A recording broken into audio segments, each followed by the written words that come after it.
আমি তাকে ভালোবেসেছি তার সৌন্দর্য দেখিনি। সে যেমনই হোক, আমি তার থেকে সুন্দর কাউকে চাইনি।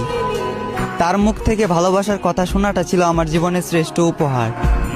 আফসোস, এটা ছিল তার অভিনয়। তবে আমার ভালোবাসাটা অভিনয় নয়, বরং তার এই অভিনয়ের কারণে তাকে পাওয়ার যুদ্ধে আজ আমাকে মানতে হলো হার।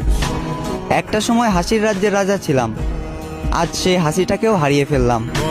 আমি জানি আমি তার প্রথম নয়, বরং দ্বিতীয় ভালোবাসা ছিলাম। তবুও সে চিন্তা বাদ দিয়ে তাকে ফুলের মতো আগলে রাখলাম।